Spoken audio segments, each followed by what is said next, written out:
You're listening to Simon Scriver's amazingly ultimate fundraising superstar podcast, talking all things fundraising, charities, nonprofits, and more. This is your host, Simon Scriver, but I'm on holiday at the moment, so here is guest host, Clay Buck.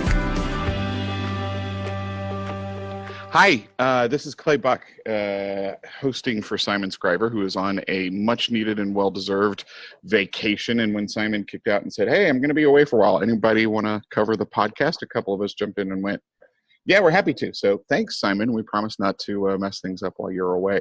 Too much. Too much, exactly. Although no complete commitments made.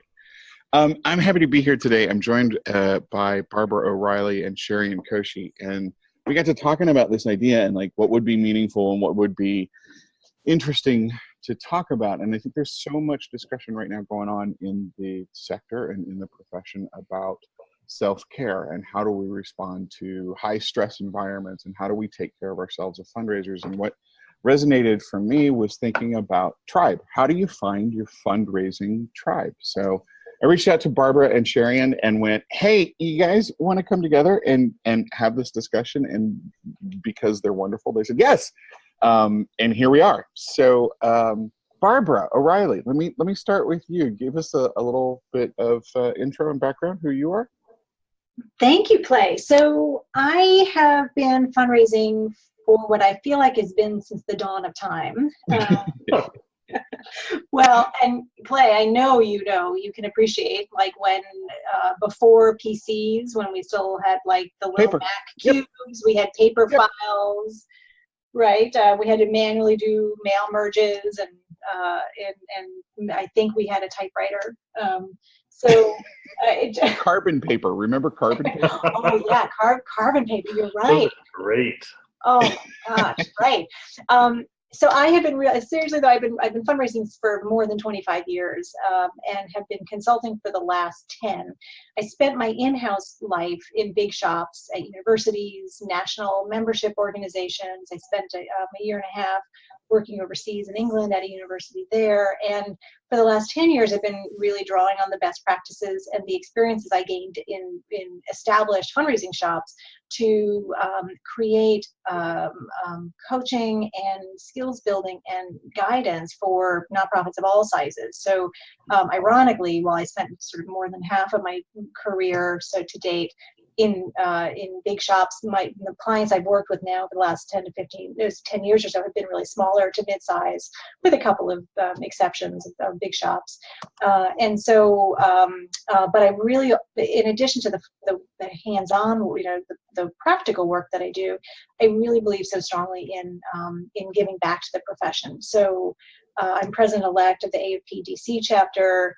I got to know you two fine friends through our work on the Regari Advisory Panel. I'm involved as a volunteer with AFP International on the Government Relations Committee, on the Conference Committee, and I feel like there's probably one more I'm trying. Professional development. Well, I think you should sleep at some point. I sleep, yeah, once in a while. That's part of the self-care strategy, right? Wait, here we go. Right, exactly. And yet I've made time to do this podcast. So yes, of course. Well, because you asked. It's because I wanted to spend time talking to the two of you. See, Sherry, how about you? So I don't know about the dawn of time, but this is my 21st year in fundraising. And I don't know if you two actually know this, but it was a surprise to our friend Ian when I told him that I started out fundraising as a chugger, what they call Did you really? I did. Yeah. So in England, they call face-to-face fundraisers chuggers. And my first job out of high school was to be a face-to-face fundraiser for the Fund for Public Interest Research. And I went door to door raising money for organizations like the Sierra Club and the Human Rights Campaign and for other PIRG causes. And I didn't really know at that point that it would become a career that I would end up asking people for money for the rest of my life.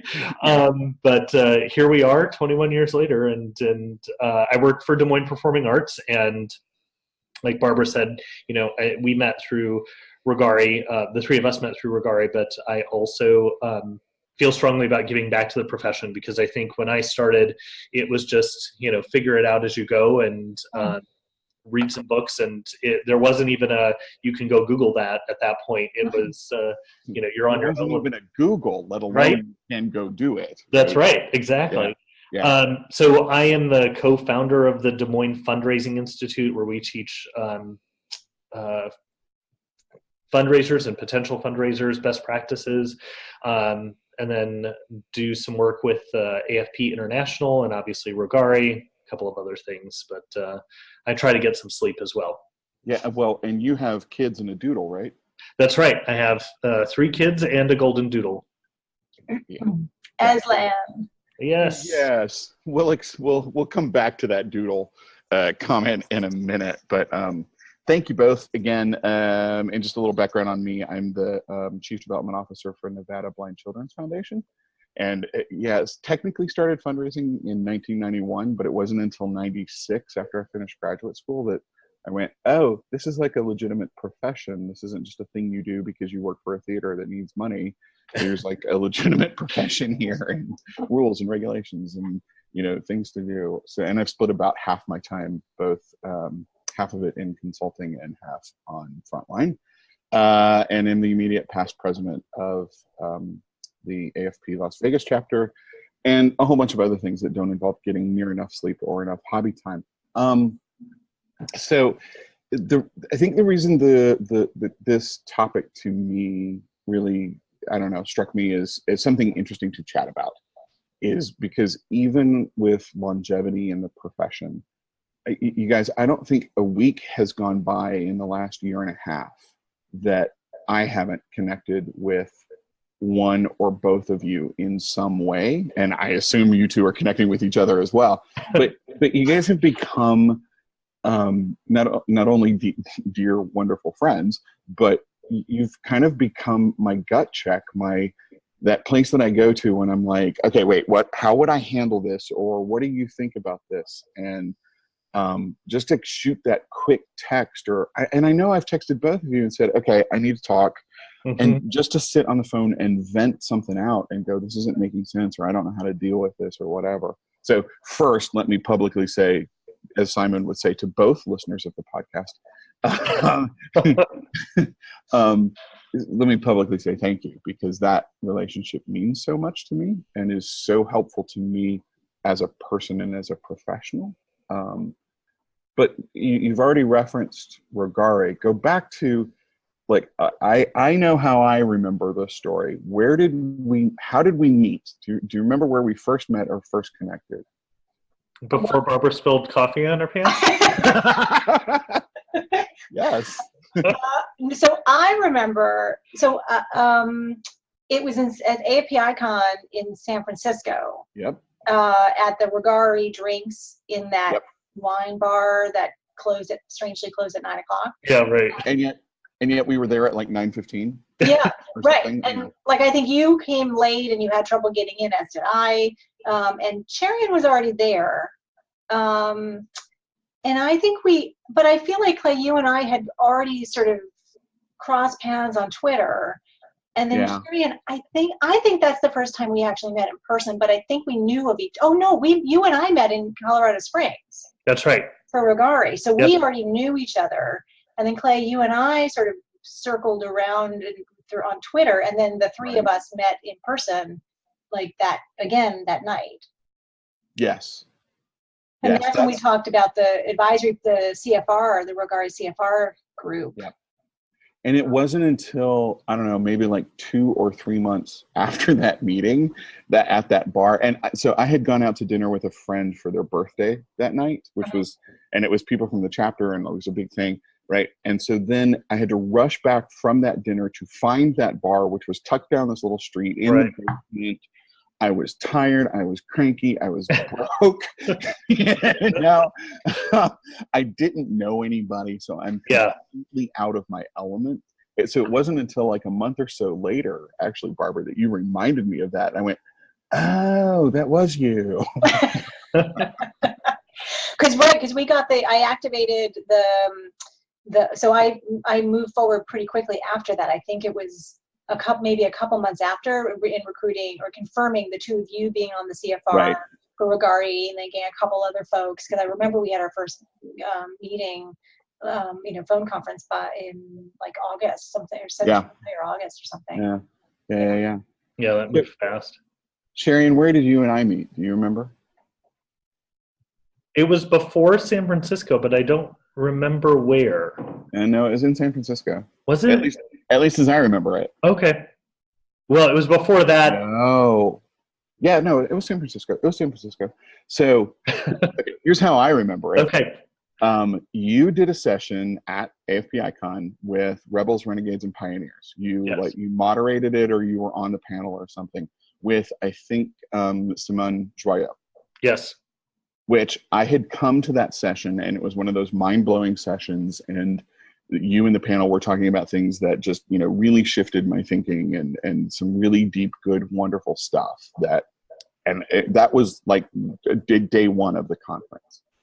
Well, I presented a session on data, of course, day two of the conference, and you came in and stood on the wall. You leaned against the wall. And I was very conscious of your being there the whole time I was presenting, because it was the first time I presented to that scale at that conference. And I started getting really nervous because I had seen you the day before. I'm like, oh my God, he's in my session. Is it going to go? No, that was not my intention at all. No, of course not, right? And then you asked a couple of questions during this, and then you came up to me afterwards. I'm like, that was great, blah, blah, blah. And I just remember thinking, oh my gosh, that's amazing, he was there, And it, for me, one of those moments of, like, I thought I was meeting a rock star of fundraising. Oh, dear. And who knew it was, head clown. So I will take that title any day of the week. Absolutely. But I go back to, it was fundraising that brought us together, right? And these kinds of conversations, these sort of, deep academic, theoretical, we're talking about the profession and how we do what we do and how we work, that brought us together. And yet, I mean, you can tell we've developed this really great rapport and joking nature and laughing. I mean, the doodle joke, when we were going through putting together the Regari report, Barbara was forever sending out doodle polls to determine when everybody was available. Well, then Sharian goes out and gets a golden doodle, right? So not only do we have the doodle I think poll, Barbara tried to use a stock photo of the golden doodle, and I was like, oh no, Right. I have an actual doodle. I'm gonna have the product placement here or whatever. You were deeply offended that I used the stock photo, but I had no idea that you That's had your true. own doodle. Yep. So, but both of you, what does having tribe, right? What does having connection to you in the profession mean, and how does that help you as a fundraiser? So for me, I'll start. For me, there are two ways that I think about it. One is having the folks that you can turn to, like definitely the two of you, where I can turn to ask just a quick question. Hey, can you just, where can I, I remember hearing this data point. Do you remember where it could be? Or, like Cherry, when I emailed you, hey, I just want to make sure I'm interpreting the tax law changes correctly, right? Or, or just any of that. But it's being able to have thought partners, and I definitely consider the two of you as thought partners in just thinking through issues, fundraising ideas, inspirations. Clay, you talked about like it's gut checks. So, am I approaching this right? Am I interpreting this right? But I also, and sometimes that can be found, on teams. And I remember when I was in-house on very large teams, I could find my own tribe of some peers. There were some where it didn't work for lots of reasons, but I always was lucky to find at least one or two people who were kind of my tribe. But then I also think about tribe as who are the mentors and sponsors in your life. So who are the ones who are more seasoned, who have different perspectives, maybe have different sets of experiences that I can draw from, that are who are advocates, and there's a difference between mentors and sponsors. So they're the mentors who are, sometimes I feel like they're the ones who they can help you, can be the resource, and usually a little bit more experienced. They can be the resource for guiding if you have career questions or kind of professional development questions. But it's the sponsors that I have found when I think about people in my life, in my professional life. The sponsors are the ones who have been the guide and the coach for me, and the indirect kind of teacher, direct and indirect teacher, but they're the ones who are also advocating for me. So when I'm not there, they're the ones who are putting in a good word for me, making recommendations for me, not just giving me some advice and kind of moving on. And those folks, those sponsors, there are probably 2 in my whole career that I can think of. The rest, who I would ever consider quote unquote mentors, or are ones who kind of have come and gone throughout my career, but not in quite the same impactful way, I would say. Sure. I don't know. Sharon, how do you define tribe? So I think in our industry, there are a lot of places where people can go for information. So you can, at this point, you can Google it. You can take a class or a webinar, and you both are very good about presenting webinars that are really, really insightful. I think both of you did one in the last week or 2 that I was on listening intently, and that information's available at conferences as well. And Clay, part of the reason why I went to your session all those years ago was because I wanted to see if there are other people who were thoughtful about how we were using, or in most cases not using data, and thinking smartly about those things. And lo and behold, you were way far along that path. And so I enjoy, the webinars, mostly from people that I know and trust, and conference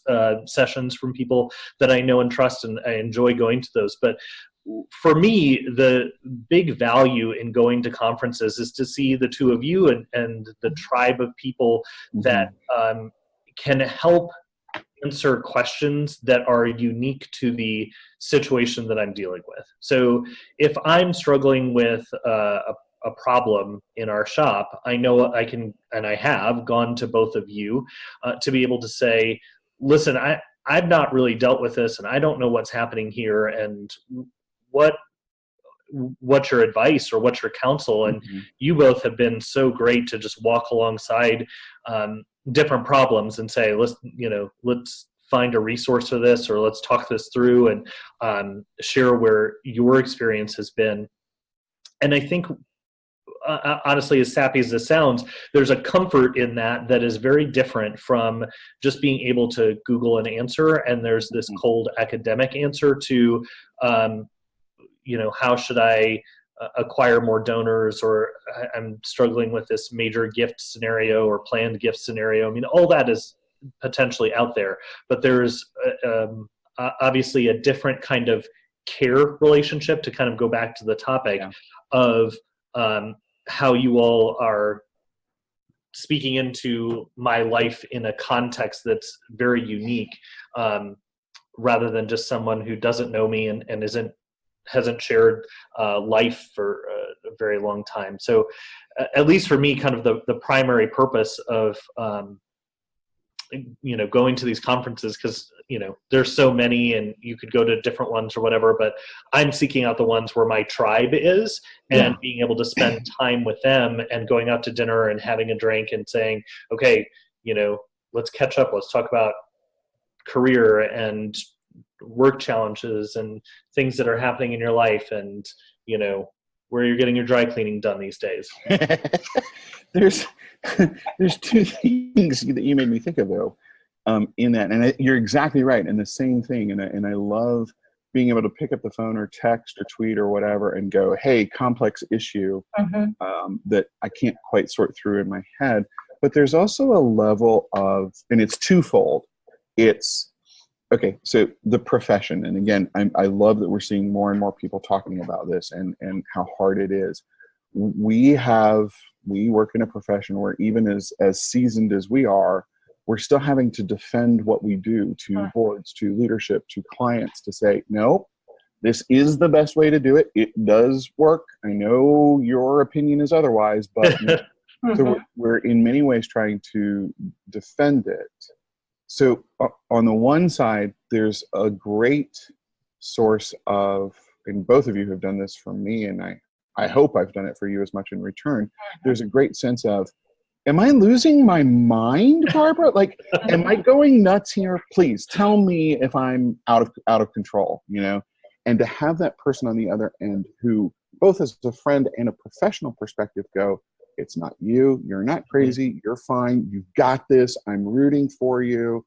You know, to have that encouragement and that cheering squad. You also both have done this for me and to me, which is calling my shit out. Pardon the French, but there's been times when I've reached out to you and gone, what do you think about this? And you've both gone, in a nice way, yeah, no. Get it together.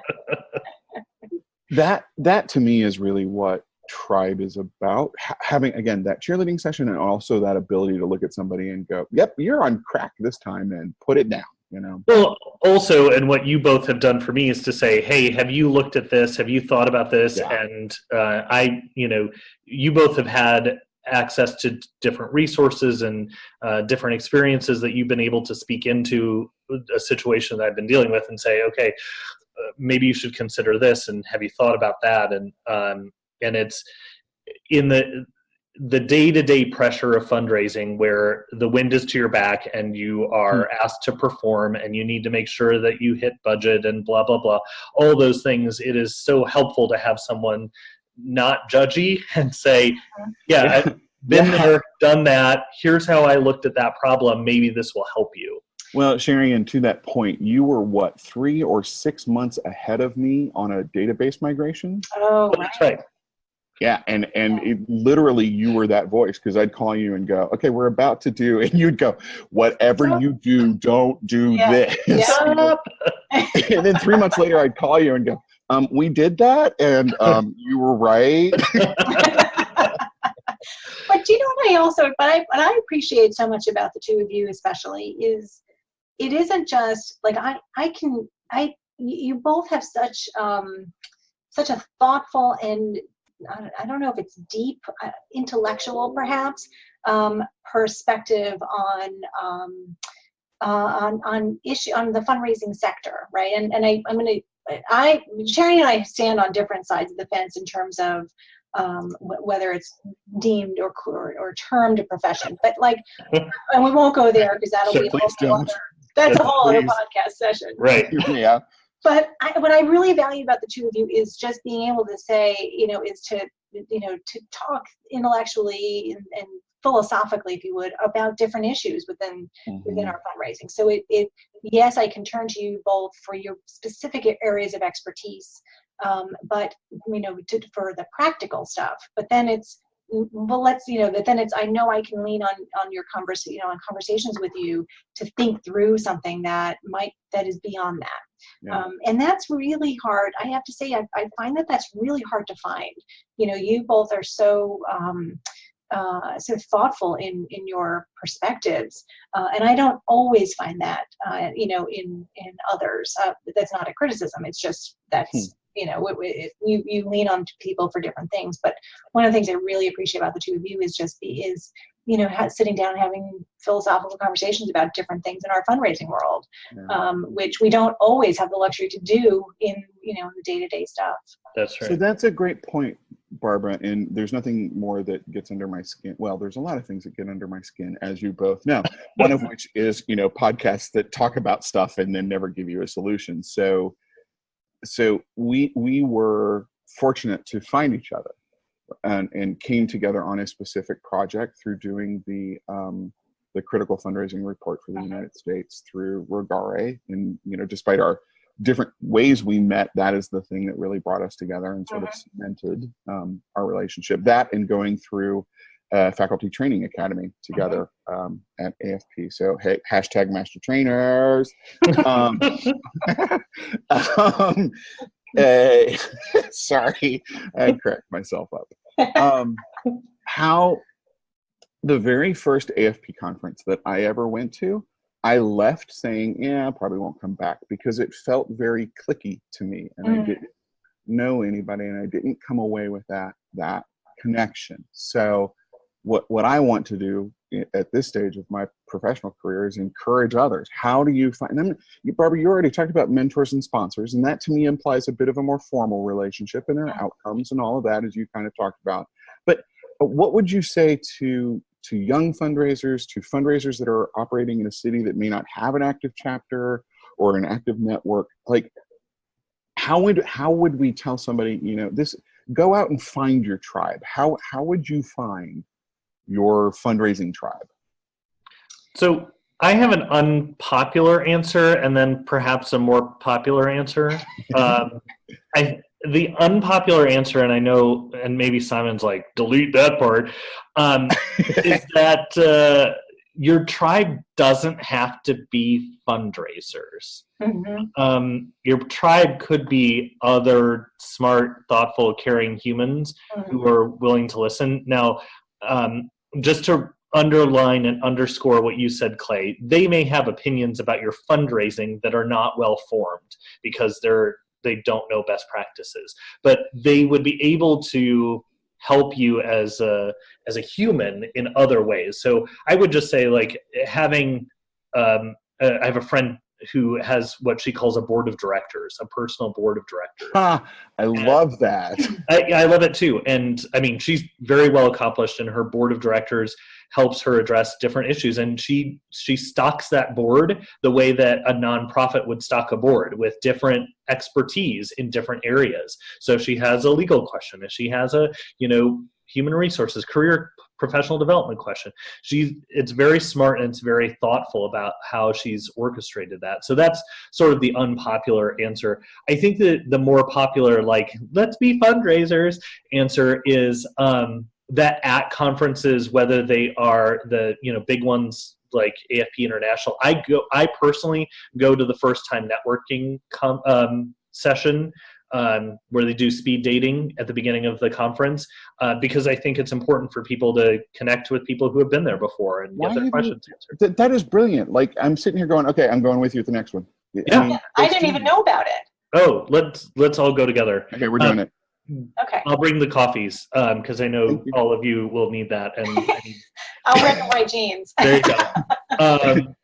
But it's great to be able to just connect with others. So if you're new to the profession, or if you are, or even if you've been in the profession a long time, I would just encourage you to attend those networking events with an eye towards not just who needs to connect, but just being connectable and being willing to go up to somebody and introduce yourself and say, hey, my name is blah, blah, blah, and be open to both being a mentor or sponsor and being mentored or sponsored yourself.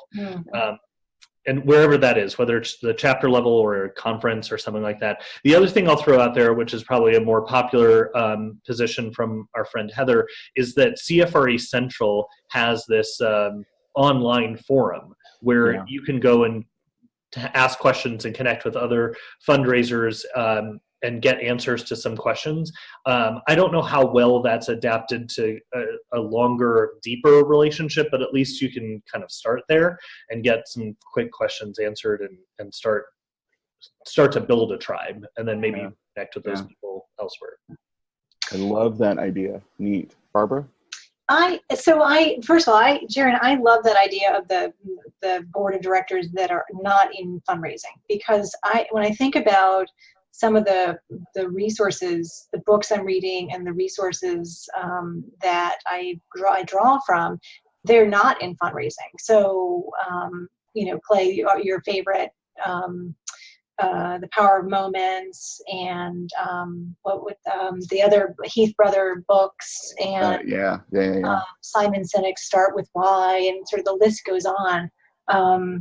I think that there's so much that we can, we don't work in a vacuum. So there's so much that we can draw from professionally and how to be better fundraisers, but then also personally, learning from other sectors and other professions and careers and roles to see what are some other best practices that we can learn from? So I think that that's absolutely terrific. And I think in terms of finding the tribe locally, Clay, when I first attended the AFP International, I have come late to going to ICON. So my first one was in Boston, and I went because I used to live in Boston, so it was kind of an easy excuse to get there.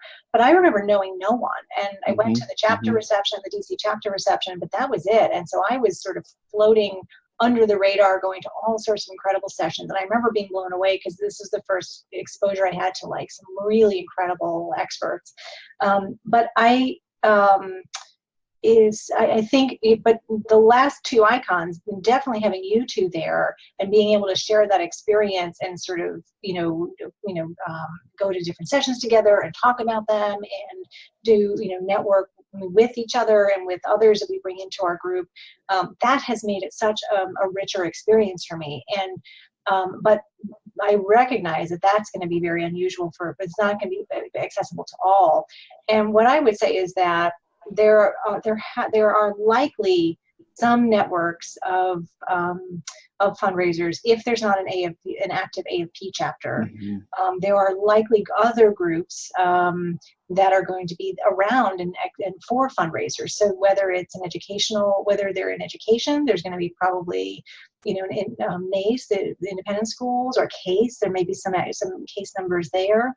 If they're in healthcare, there might be some AHP members, but there are, I think the beauty of the internet now, for many reasons, is that you can quickly access where there might be some smaller networking groups that you can get involved in. Because I remember when I was early starting out in my career, there was a group up in Boston called Women in Development, and they are still thriving. And I got involved with them because it was NSFRE at the time. They were not, the chapter up there was not particularly strong, I think. So I remember others, one of my mentors at the time also had been involved, so I got involved. And that was a great learning experience for me in networking and getting to meet others. So I didn't feel so isolated, and I could, kind of reach out to other experts and learn from other folks. And it also gave me some professional development experience because I ended up being on the board when I had absolutely no board experience at all.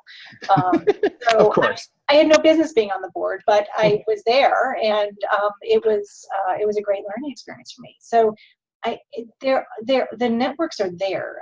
The AFPDC chapter, we are quite active and quite large, but we have affinity groups. And so those are great ways and we have free brown bag lunches every first Friday. So those are great for people to kind of just dip their toe into getting to know other fundraisers. Well, and I would add to that, Barbara, because one of the things that does kind of frustrate me is most of the professional associations, there's always a professional development aspect to it, right? There's always a program. There's always a learning session or something, and that's wonderful. That's what they're there for. But I would also encourage every association and every professional development organization to just create social hours, because really sometimes you just want to be around people that are in your profession or in a sister profession, and have a cocktail and just go, man, this is hard work. Yeah, it is. Here, let me buy you a drink. I think there's a lot to be said for those social aspects. The other thing that I would at least say on finding tribe, and in a way, a challenge to all of us. I mean, Sharian, you just challenged us to something we hadn't thought of before, which I think is fantastic. But I would challenge anybody that's been in the profession for a while, anybody that's seen as a leader or thinks of themselves as a leader, to be open to make not mentoring. I mean, yes to mentoring, yes to sponsorship, but be open to making a friend with somebody who is different from you, who's younger, who's in a different subsegment, who comes from a different background, who has different abilities or a different outlook on the world. Because even if we can say, I've been doing this for decades. Honestly, some of these whippersnappers will tell me something. I'm like, wow, I literally have never thought of trying that. And, let's learn from that. But there's also an exchange too of, being able to look to a younger fundraiser and go, no, it's not all running around town picking up silent auction items, I promise. There's a lot of good here. So there's a lot of good give and take that we can learn by being open to it. And I'll sort of wrap up with, a Brene Brown moment. I know the three of us are readers of Brene Brown and appreciate her work. I think there's a certain vulnerability that you have to let yourself be open to, to make friends with, to be open to being around another fundraiser and letting that tribe in, number one. And number two, there's a vulnerability on the other side of, we have to let ourselves be vulnerable and open to letting people in, to seeing that person in the corner of the room that's standing by themselves, or seeing that person who is kind of sitting alone in one of the sessions, or, whatever it may be. There's a lot of richness in this field. There's a lot of experience, and there's a lot of beautiful, wonderful people. And the more vulnerable we are to being open to that, the stronger the tribe will become. The stronger the tribe is, the stronger the fundraising. The stronger the fundraising, the better the missions. It all plays off of each other. So it's a circle of fundraising life. It's the circle of life. That's very timely. You guys have Lion King coming through, do you? No, it's a movie coming out. Yeah, the movie. Yep. Nice. You guys, I know we're pushing time. I think we would be remiss if we didn't also say, how lucky we are to get to call Simon a friend. I mean, Simon, one of the great, I think, thought leaders and absolutely great presenters of our time. To get to call him friend and to sort of take over his podcast while he's out and about. And hopefully we didn't ruin it too much. I'm gonna wrap up and say thank you guys both thank you for your friendship. Thank you for being a part of the tribe. Thank you for being a part of my board of directors. And thanks for making time for today. Oh, thanks. Thank you for inviting us, Clay. This was great. And thank you, Simon. Thank you, Simon. Thank you, Simon. You've been listening to Simon Scriver's Amazingly Ultimate Fundraising Superstar podcast. Don't forget to subscribe and head over to changefundraising.com to learn more or get in touch with Simon. Or don't. Whatever. You're big enough to make your own decisions.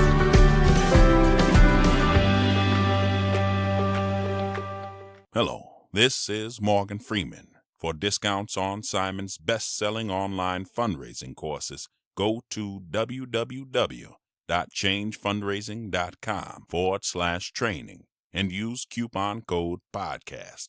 Complete them in your own time, wherever you want. Get busy living or get busy buying.